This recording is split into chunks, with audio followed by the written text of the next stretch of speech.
Mauvais sort cartel, Overall TV, interview, première.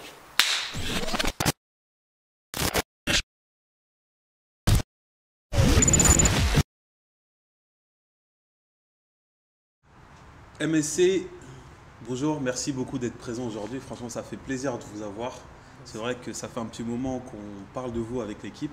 On a vraiment attendu avant de vous avoir en interview et là vous nous faites un honneur de nous recevoir, en plus dans un décor qui est vraiment sympa et vraiment cool. Aujourd'hui, MSC, c'est un duo de frères ou de frères jumeaux? Un duo de frères. De frères, parce que c'est vrai que moi, ça me prêtait à confusion. Quand je voyais vos clips ou alors vos lives, je me disais, mais c'est des frères jumeaux ou c'est juste des frères tout court hein? Un frère tout court, Non. après c'est ça qui souvent trouble les gens, parce qu'ils se disent ah, vous êtes jumeaux, vous n'êtes pas jumeaux. Les frères tout court. Alors, qui est le plus grand, qui est le plus petit? C'est moi le plus grand. Le plus grand. Ouais. Osario Osario. et Joe Magic. Je me dis que c'est ça. Osario, pourquoi? C'est un peu, ça nous fait penser un petit peu à l'Égypte ancienne, un peu, non? Osario, bah non, ça n'a rien à voir avec l'Égypte ancienne. Pas mal, mais. Ça n'a rien à voir avec l'Égypte ancienne. En fait, si tu veux, c'est un peu comme l'histoire de beaucoup de blases de rappeurs. Ça vient des trucs des fois tout bidon. Moi, en fait, c'est venu d'un film que j'avais regardé, je crois que j'avais 18-19 ans, un truc comme ça. Et j'avais regardé un film. Et si tu veux, l'histoire, je ne m'en rappelle même plus. Hein, mais je sais que le gars, il avait réussi à ne pas se faire attraper par la police et il s'appelait Osario. Et en fait, la manière dont le gars il avait réussi à vraiment se dépatouiller de la police, ça m'avait plu. Je me suis dit, ah ouais, Osario, c'est pas mal comme blase. Donc au début, voilà, je disais mon blase c'est Osario. Osario, ça s'est raccourci à OZ et Osario, ça Ouais. restait, tu vois. Tu as changé quelques lettres et. Non, Voilà, à la base c'était Osario, Ouais. O-S-A-R-I-O, et ça s'est mis par Osario, puisqu'en fait on me surnommait OZ, et voilà, O-Z-A-R-I-O. Et ça passe partout en plus, Osario. C'est ça, Ça Osario. passe partout dans toutes les langues. C'est ça. Et Joe Magic, c'est pourquoi tu fais de la magie un peu ou C'est ça. c'est magie ça. avec avec la musique? La magie avec la musique et la magie tout court. En fait, j'aime énormément la magie. Ah ouais? Donc, du coup, généralement, ce blaze est apparu à la fac, parce qu'avant, je m'appelais autrement, je m'appelais Indressable. Et à l'université, on m'appelait tout le temps Magic, parce que j'avais toujours un chapeau. Et je faisais de la magie, j'aimais bien faire des petits tours de passe-passe. Et puis, j'aime bien, c'est un côté mystérieux. On ne sait pas vraiment qui se cache derrière ce personnage. Donc, voilà, c'est pour ça que j'ai décidé de m'appeler Joe Magic, Joe comme mon prénom qui est Jonathan. Ouais. Magic. Joe Magic, ça passe bien en plus. Ouais, Et ça passe passe bien. dans toutes les langues aussi. Exactement, exactement. Donc, Et aujourd'hui, vous êtes un duo de frères, pas de frères jumeaux, mais juste de frères. Vous avez commencé en 2009, c'est ça, tous les deux hein? c'est ça. Ouais, c'est ça. En 2009, et du coup, le groupe s'est appelé tout de suite MSC, donc MSC pour Mauvais Sort. Ouais. Ouais. Bah, Mauvais Sort cartel. Hein. Après, on a commencé en 2009, c'est une longue histoire. Parce qu'à la base, on était 4 MC. Donc on cherchait un peu, on venait de débuter, donc cherchait un nom de groupe. Et progressivement, on a commencé à travailler ensemble. On n'avait pas de nom de groupe, on allait au studio, on enregistrait des morceaux. Et puis en 2009, il nous est arrivé tous les quatre quelque chose de commun, qui n'est pas spécialement. Un peu comme les Power Rangers ou pas? Non, on aurait aimé que ça soit aussi féerique, mais c'était beaucoup moins Ouais. drôle. ouais, voilà, Ah, c'est c'était vraiment un truc qui nous est arrivé. marquant. Ce qui est fou, c'est que c'est arrivé au même moment et aux 4 gars. Quoi. Et du coup, on s'est fait la réflexion, c'est un truc de fou, c'est que c'est le mauvais sort qui s'acharne sur nous. Et tu vois, finalement, ça résonnait un peu comme un son de cloche, tu vois. Donc, mauvais sort, c'est resté. En référence par rapport à cette épreuve-là qui nous a touchés, et c'est une manière aussi de s'en rappeler aussi. Et cartel pour faire référence au crew, etc. Donc voilà. Aujourd'hui, vous savez, vous êtes toujours unis, il n'y a pas d'animosité? Non, du tout. Non, du tout. Les deux autres, ils ont fait leur parcours en fait. Tu vois, c'était, comme je te disais à la base, avant nous, c'était vraiment un kiff. Le rap, voilà, c'était vraiment un délire de potes. Après, il y en a des fois, ils mettent le rap un peu de côté, ils mettent de la musique de côté parce que voilà, la vie fait que des fois on s'éloigne de la musique, voilà. Et là aujourd'hui, on va dire que c'est un peu le noyau qui est resté. Et c'est quelque part aussi leur rendre hommage qu'on continue ce qu'on a vécu depuis 2009. Tu vois. Parce que c'est vrai que vous, aujourd'hui, le rap, c'était plus un kiff normal en fait, ou alors c'était déjà un objectif pour le futur? Non, ça a toujours été un kiff, ça allait toujours. Maintenant, on travaille pour être visible et aussi pour avoir une certaine reconnaissance par rapport à ce qu'on a fait depuis 2009. Mais ça a toujours été un kiff et ça sera toujours un kiff. Donc on on a commencé, on se sait pas, voilà, on veut remplir telle salle, on veut vendre tant de CD. Non, on a fait parce qu'on kiffait, faire des freestyles, rapper dans les potes, devant le bâtiment, et puis voilà, c'est comme ça qu'on donner du a kiff fait aux notre gens, sans cartel. c'est ça. Voilà. Mais du coup, ça, parce que c'est vrai que tu nous parles de kiff, c'est vrai que c'est un peu, entre guillemets, hein, l'histoire de pas mal d'MC. Ouais. Du coup, ça a commencé vraiment en bas des blocs ou alors plus dans les facs ou à la maison, tranquillement, devant des clips, genre Eminem, 50, Biggie, des trucs comme ça. Comment ça a commencé en fait? Moi personnellement, ce qui est fou, hein, c'est que c'est mon frangin qui m'a quelque part vraiment amené dans le rap. Parce qu'en fait, au début, moi j'écoutais du rap, mais je pouvais écouter tout, tu vois. Et lui, Joe Magic, ça a été le premier à aller au studio, donc il avait checké. À l'époque, on habitait sur Colombes, dans les Hauts-de-Seine, et ça a été le premier à aller au studio avec un gars de Colombes. Et il est venu avec un morceau. Quand j'ai écouté, je dis ah ouais, c'est un délire en fait. Je me suis dit voilà, j'ai envie de tester un peu cette expérience-là. Et de fil en aiguille, voilà, on est passé par les. Parce qu'il écrivait, hein, mais Ouais. pour lui, aller au Un peu studio, timide ouais, ou c'est quoi en fait? La timidité? Ouais, c'était timide. Moi en fait c'était timide et peut-être aussi de la méconnaissance tout simplement. Et mon frère lui il était déjà beaucoup plus baigné dedans. Et voilà, quand j'ai écouté ça, bah, toi de fil en aiguille, il m'a un peu aiguillé, la manière dont on écrit, la manière dont on fait les rimes, etc. Donc il y a eu un long processus d'écriture. Et puis ensuite, ça a commencé, parce qu'en fait ça a toujours été celui qui valide mes textes. C'est-à-dire que moi j'écris, si lui il valide pas mon texte, je le sors pas. Tu vois, même si moi je peux le kiffer, mais il faut que mon book il le valide. S'il ne valide pas, et c'est une manière assez réciproque qu'on a à ce niveau-là.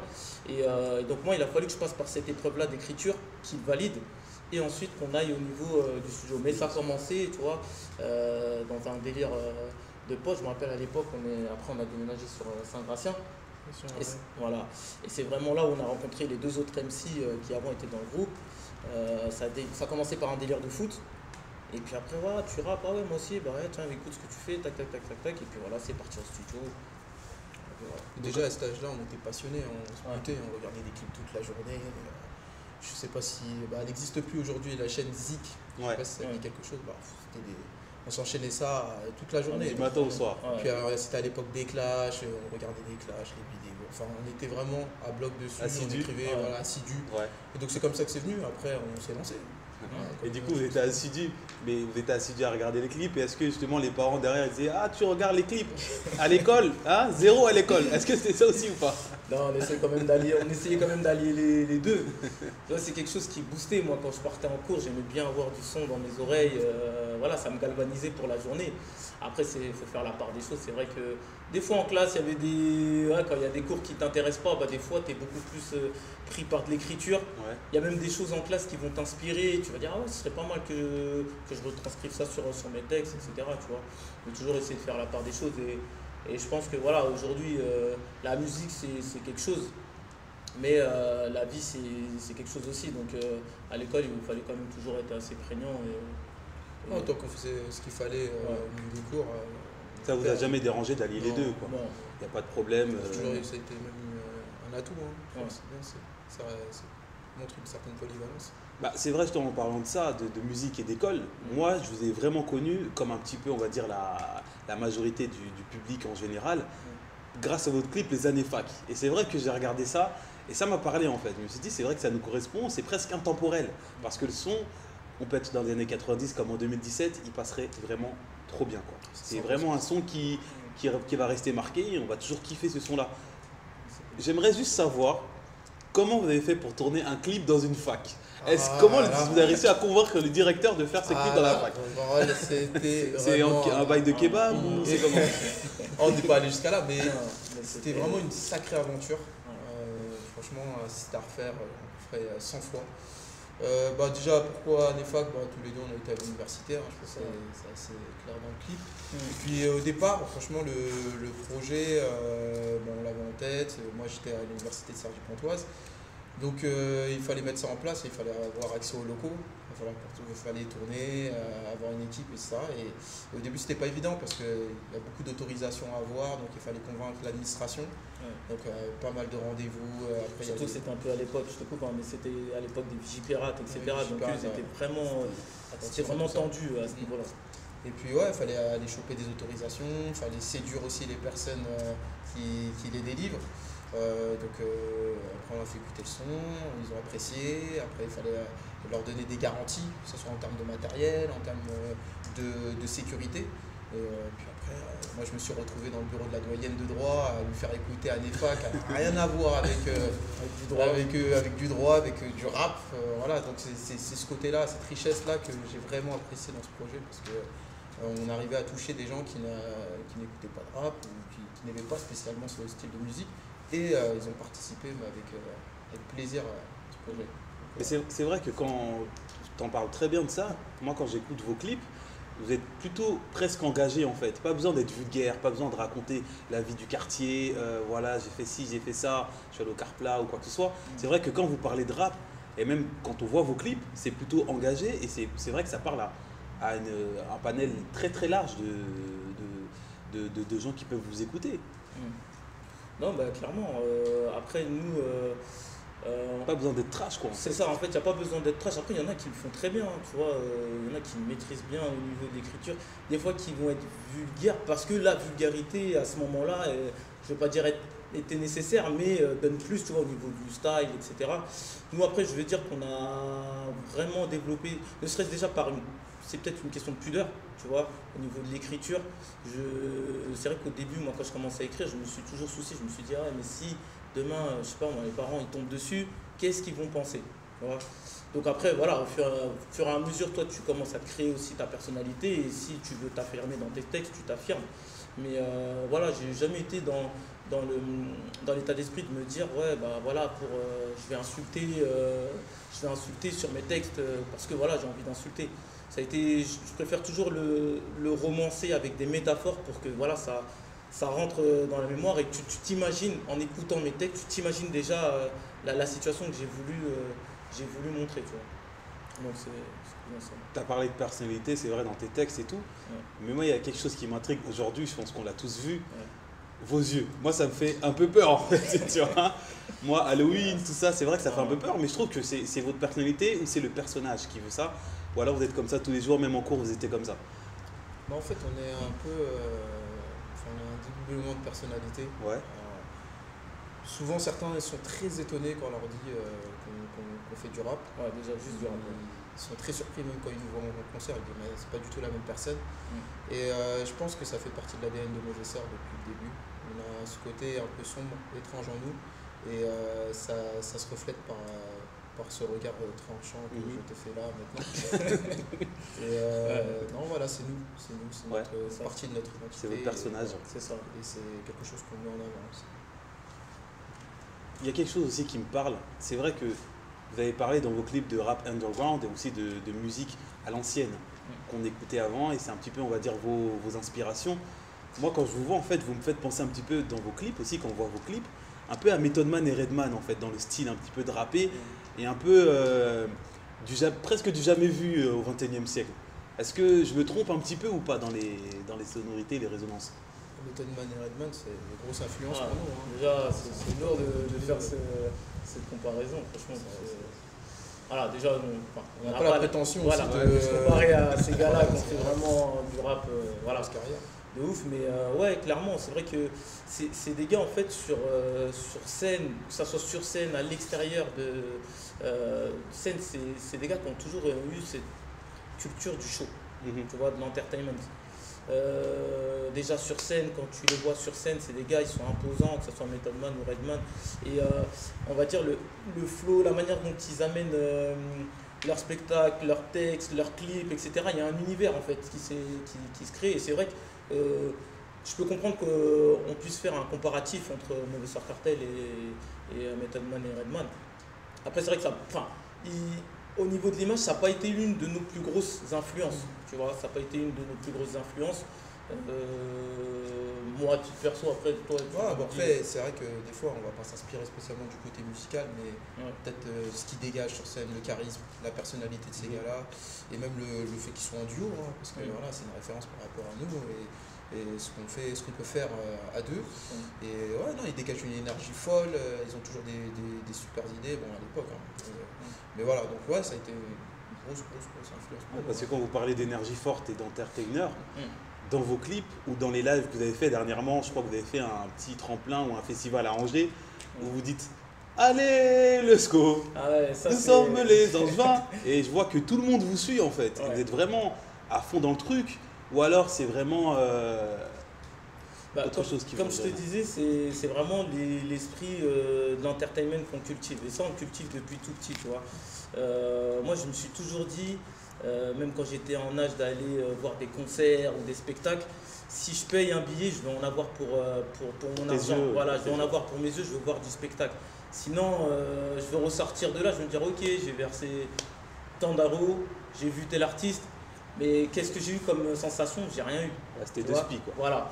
Moi, l'objectif, c'est quand je monte sur scène, j'ai envie de tout donner et j'ai envie que la personne qui vient me voir pour la première fois se dise ah ouais, non, le gars, il donne tout sur scène, il déchire et franchement, je repars avec le sourire, tu vois. Et donc, c'est ça qu'on a toujours cultivé depuis tout petit, c'est ça qu'on cherche à faire dans notre musique actuelle. Et là, pour rebondir à ce que tu disais avec le truc du SCO là, c'est que on avait profité un peu de cette période-là La parce montée que en le Ligue SCO, 1, voilà, monter en Ligue 1, on s'est dit allez, spontanément on va voir avec le public ce que On ça est donne. footeux aussi. Hein. Voilà, on est aime footeux le- aussi. le fameux foot. Et mais le public il a grave bien réagi et voilà, ça a donné ce Mais que ça a donné. le public angevin, en général, est très réceptif à ce genre de choses. Mhm. Ils sont demandeurs et on a été vraiment agréablement Ouais, surpris. ouais. Et, Pas choqué mais surpris. surpris. Ouais. Mais c'était pas la première fois qu'on ressentait ce genre de choses à Angers. Et là, vraiment, ça a Après, franchi vous un avez cap. les deux cultures, parisienne et angevine, donc d'un ça, côté, vous c'est ça. arrivez aussi à ressentir un petit peu ce que le public vous donne, quoi. C'est ça. C'est pas très compliqué parce que vous venez des deux endroits. Cette région, en tout cas, le public est très live. Ouais. Ils se déplacent, ils viennent voir, enfin, les gens généralement viennent au concert et aiment le spectacle. Donc c'est pour ça que nous, Ça on veut faire ce qu'il faut pour Ouais, c'est leur ça. donner un maximum. Ah Ouais, bah, c'est ça, ça. vous donnez le maximum de fou. Et même dans Godzilla, Mm. le clip est vraiment très très bien fait et facile en plus, je trouve. C'est facile, mais vraiment très bien fait. Dans Je vois Godzilla, le décor, le maquillage, les tenues. Enfin, ce qui a eu l'idée en fait, c'est vous ou alors c'est le réalisateur qui a eu l'idée de tout ça? Vous êtes quand même un petit peu. On travaille avec une équipe Ouais. donc, qui est. Bah après si le- je vais te laisser Ouais, répondre. Je l'ai mais coupé. déjà, tu coupes la parole, comme le Ouais, président, ça c'est commence. les paroles. Non, mais c'est vrai qu'en fait, c'est un travail, c'est vraiment, Godzilla, c'est vraiment un travail d'équipe. Nous, déjà, après, c'est sûr que l'artiste est toujours un peu la tête pensante parce que quand il écrit son morceau, quand il va l'enregistrer, il veut le voir imagé d'une certaine manière. Donc, nous, voilà, on l'a élaboré, on s'est dit, voilà, on veut tel plan, tel plan, tel plan, tel plan, etc. Et c'est vrai que notre équipe, voilà, nous a aiguillé, ok, vous voulez donner tel plan, bah, cherchez plus ça, cherchez plus ça. Et en fait, ça donnait vraiment un travail d'équipe. Et donc ce clip, c'est l'affaire de, voilà, je tiens quand même à les citer, tu vois, c'est notre label M-Cube qui a participé en co-réalisation avec un caméraman nommé Livio. Voilà, Ouais, c'est un travail d'équipe. travail d'équipe. Puis nous, on s'occupe aussi de tout l'aspect montage, Montage, et on fait le post-réalisation. Ouais. Mais voilà, on a travaillé vraiment en groupe, on a pensé les choses, on a fait le repérage. Et puis c'était intense, C'est du lourd. Ouais. énergique. Ouais, satisfait du résultat. Plus satisfait du résultat. Ouais. On compte faire mieux et progresser encore et encore. Et du coup, avec le clip Godzilla qui envoie du lourd, il est sorti dernièrement, là, je crois que c'est le 20, pour pas me tromper, le 26. Le Le 26, 26 avril. 26 avril, ouais. Qui est sorti le 26 avril. Là, je sais que vous avez des événements prévus, que ce soit des shows ou des showcases ou même des lives. C'est pour quand? C'est pour incessamment sous peu ou plus cet été? Là, pour te dire, pour être honnête avec toi, on n'a pas souhaité faire énormément de concerts. On s'est vraiment concentré sur ce qu'on va sortir incessamment sous peu. On voulait vraiment développer notre style au maximum pour pouvoir après présenter un show plus que convenable. Donc là, on n'a pas spécialement d'événement. Donc on a peut-être une date qui a confirmé là pour le 21 juin. Mais pour l'instant, je ne peux pas te dire qu'on a des showcases, etc. Et c'est pas spécialement encore de notre objectif. Faire du live pour faire du live, ça ne nous intéresse pas. Nous, ce qu'on veut, c'est Se centrer peut-être sur l'album, se l'EP, centrer ou voilà, alors, sur l'album et venir avec un concept, quelque chose de structuré de A à Z. Donc c'est ça qu'on recherche et je pense qu'on est sur la bonne voie. Et une fois qu'on Et se c'est lancera vrai. dans les lives, Quand on voit vos personnages, on voit déjà que vous avez déjà un concept, vous ramenez quelque chose, une nouvelle vague qui arrive et qui n'est pas encore vue en France. Hein. C'est vrai que vos personnages, à tous les deux, sont j'ai jamais vu en France. Moi, de ce que je connais du hip-hop, en tout cas, je l'ai pas encore vu. Hein. Ok. Et c'est vrai que aujourd'hui, moi, je pense qu'on devrait vraiment vous soutenir parce qu'il y a quelque chose qui arrive et je sens que ça va avoir du lourd. Cool. Juste une petite question comme ça avant de terminer. Ouais. Les feats de ouf que vous aimeriez faire, avec que ce soit des filles ou des garçons. Ah, Ah, ça c'est lourd la question. Lourd la question. en ce moment, après, ouais, enfin, il y en a des tonnes, hein. Ouais. Mais en français, mondial, Peu importe. peu Peu importe. importe. Si on commence en France déjà, En France, c'est vrai qu'il y a quand même la relève qui arrive très très fort là quand même. Hein. celui que j'aime beaucoup, que je trouve fort, c'est Nekfeu. Nekfeu. Nekfeu, franchement, Ce ce serait un beau featuring. Ouais. Un beau featuring. Après, il y en a plein d'autres, hein. Ouais, il y en a plein d'autres. Moi, Esprit Noir aussi, j'aime bien. Esprit Noir, ouais. Esprit Noir aussi, je trouve qu'il a une super plume. Puis, ouais, non, bah après, non, franchement, Nekfeu, parce que flow, technique, style, franchement, je pense qu'il c'est pour moi le plus complet, en fait, tu vois. C'est vraiment pour moi le plus complet. Après, voilà, il y a un rappeur avec qui j'aimerais bien en France, c'est peut-être Youssoupha. Ouais, Youssoupha, ouais. Parce que il a Youssoupha, une ça a plume été- complète aussi lui. Hein. Ouais, je pense que quelque chose. ce gars-là, en fait, c'est ce qu'on appelle un 4x4, c'est qu'il peut s'adapter sur tout. Et le mec, au niveau de l'écriture lyricale, enfin, ça, il est vraiment au-dessus du lot, quoi. Il est vraiment au-dessus du lot. Et je pense que, ouais, en français, ce serait peut-être lui que je kifferais faire un feat. Après, en mondial, moi, il y a Un nom, Tech- chacun un nom. Tech9. Moi, j'aurais dit- Tech 9, ouais. Tech9, c'est impressionnant. Ouais. C'est vraiment le. Tu parlais d'influence tout à l'heure. Tech9, c'est quelqu'un qui nous a beaucoup influencé par rapport à l'image, à la musique, À l'entertainment. à l'entertainment. C'est quelqu'un c'est un monstre. Pour nous, c'est un monstre. Et franchement, s'il y a un feat à faire au niveau mondial, ce serait Tech9.